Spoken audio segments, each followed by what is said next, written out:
The Cheesecake Monster, an independent film by Poppy Wanless, began production in 2016.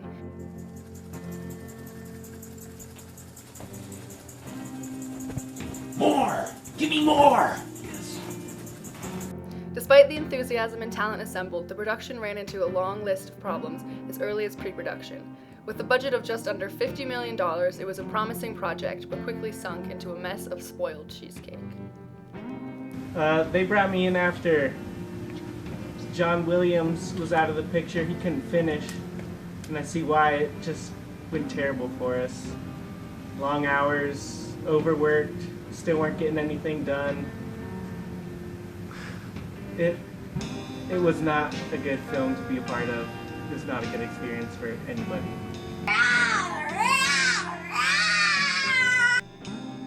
Problems with the script and conflicts between the actors and director created a messy climate. Yes, I've been doing this for 6 days straight. I haven't had a break. Last minute, I was picked up at a bus station. Promised to have been given a ride to my destination, but I was taken to the set and started booming immediately.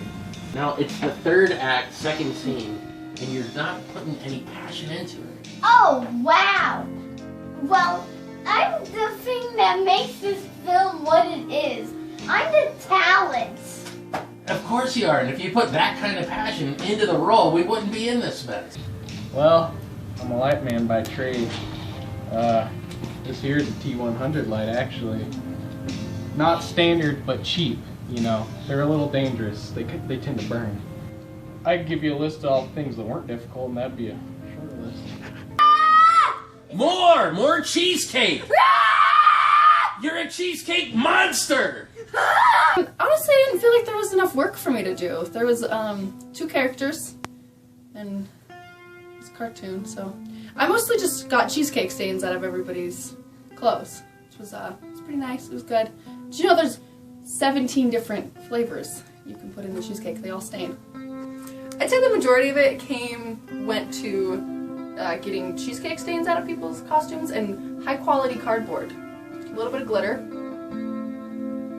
High quality glitter. Alright guys, let's take 15 for cheesecake.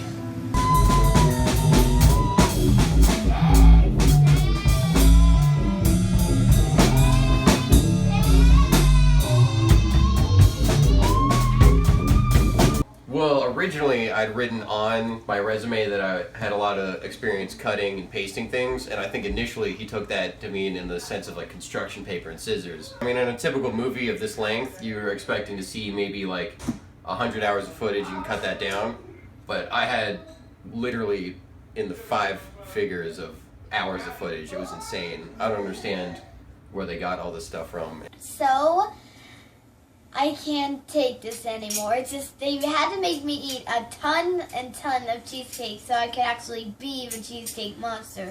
And it was really hard because I couldn't do the voice. So, We had problems with the production from day one, but I think the biggest was probably I wanted to get all the actors into character, and I thought the best way to do it would be to bring cheesecakes from the Cheesecake Factory every day, and the more cheesecake that they would eat, the better they would get into character. I worked outside of the production facilities. I worked remotely from my own home, so I didn't experience too much of the cheesecake, but I would say typically, you know, it's a mediocre thing. It's really rich. I don't understand why there's an entire movie about it, really. You know, honestly, cheesecake is a nightmare to light.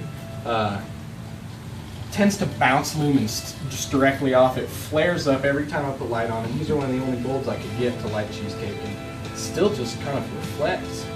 I don't have a piece of cheesecake, but if I did, the shot would be ruined. You know, I don't really want to light cheesecake anymore. If I could do one thing, I would never light cheesecake again. So, there's that. You know, it's funny, I really liked cheesecake until I came onto the set.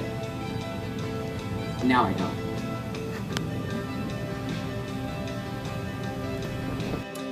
I honestly really didn't like cheesecake when I started, but I was really hungry. There were long hours, and I started to eat cheesecake constantly. I brought home 7 cheesecakes a night because for some reason nobody else would eat it. And now I love cheesecake. It's an issue. What I didn't realize is that the actors were lactose intolerant, and to have them eating cheesecake and sitting in the sound booth all day, it really turned into a problem. With the top to bottom problems in scheduling, talent, and post-production, most of the financial backers dropped out, and the production was scraped. In the end, the question we ask is, what did we learn?